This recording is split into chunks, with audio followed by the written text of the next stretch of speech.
Welcome back to Tirupati Sri పెగ్నడి SC YouTube channel. ఎడ్జిటి బ్రహ్మాస్త్ర బ్యాచ్లో భాగంగా ఈరోజు మీరు 6వ తరగతి తెలుగుకి సంబంధించి సక్సెస్ఫుల్గా చదవడం కంప్లీట్ చేసి ఎగ్జామ్ కూడా అందరూ అటెంప్ట్ చేశారు. వారికి సంబంధించి మార్క్స్ మరియు ర్యాంక్స్ కూడా మనం ప్రొవైడ్ చేసేయడం జరిగింది. అయితే ఈ ఎడ్జిటి బ్రహ్మాస్త్ర బ్యాచ్లో భాగంగా రేపు మీరు చదవాల్సిన షెడ్యూల్ ఒకసారి చూసుకున్నట్టయితే 7వ తరగతి తెలుగు టెక్స్ట్ బుక్ మనం చాలా క్లియర్గా చాలా ఫ్రీగా ఉన్నటువంటి మెటీరియల్ అనేది ఈ విధంగా మీకు పొందుపరిచేసాం. టెక్స్ట్ బుక్ చదవడానికి టైం లేదు కాబట్టి మెటీరియల్ చదివితే చాలా ఈజీగా మీరు నేర్చుకున్న అంశాలు గ్రహించడానికి అవకాశం ఉంటుంది. ముఖ్యంగా మీరు ఇక్కడ గమనించినట్లయితే టెక్స్ట్ బుక్ కూడా చదవాలనుకుంటే యాప్లో టెక్స్ట్ బుక్ కూడా ప్రొవైడ్ చేశాం. దాన్ని కూడా డౌన్లోడ్ చేసుకొని మీరు చదువుకోవచ్చు.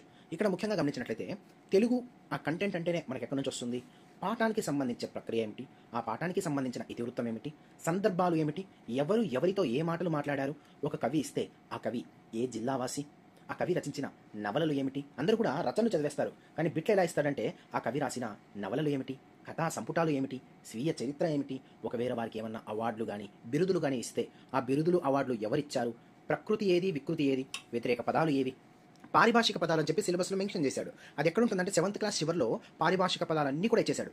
ఇక్కడ ఈ టాపిక్ నుంచి 7th క్లాస్ మీరు టెక్స్ట్ బుక్ చదివితే ఆ పారిభాషిక పదాలు కూడా నేర్చుకుంటారు. ఇంకా విభక్తులకి సంబంధించి కంప్లీట్ ఇన్ఫర్మేషన్ 7వ తరగతిలో ఉంది. 7వ తరగతిలో చదివితే గ్రామర్ పాయింట్ ఆఫ్ వ్యూలో పారిభాషిక పదాలతో పాటు విభక్తులు కూడా మీరు కంప్లీట్ చేసేస్తారు.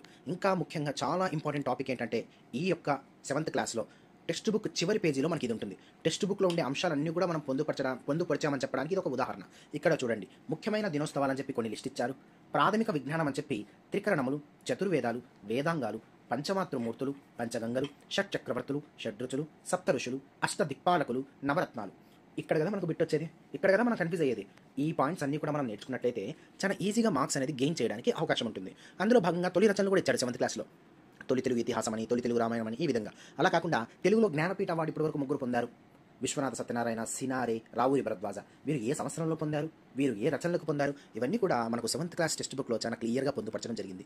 ఇంత మ్యాటర్ మీరు చదివితే సింపుల్గా మీరు రేపు 50 మార్కులు డైలీ టెస్ట్ రాస్తారు. ఆ డైలీ టెస్ట్లో మీరు ఏ అంశాల్లో వెనుకబడి ఉన్నారు, ఆ అంశాన్ని మీరు ఎలా డెవలప్ చేసుకోవాలి, ఇలాంటి అంశాలన్నీ కూడా మనం డిస్కస్ చేయడం జరుగుతుంది. ఖచ్చితంగా ఈ ప్లాన్ని ఫాలో అవ్వండి. ఇన్ టైంలో సిలబస్ అనేది కంప్లీట్ చేయడానికి అవకాశం ఉంటుంది. ఇంకా ముఖ్యంగా మనం గమనించినట్లయితే దీనికి సంబంధించి మీకు ఈ యొక్క నోట్స్ చదవడానికి ఇబ్బంది అయినా, టెక్స్ట్ బుక్ చదవడానికి ఇబ్బంది అయినా మీకోసం మనం వీడియోస్ కూడా ప్రొవైడ్ చేసేసాం. ఒక డిజిటల్ బోర్డులో టెక్స్ట్ బుక్లో ఉండే లైన్ టు లైన్ చాలా అద్భుతంగా మనం డిస్కస్ చేసాం.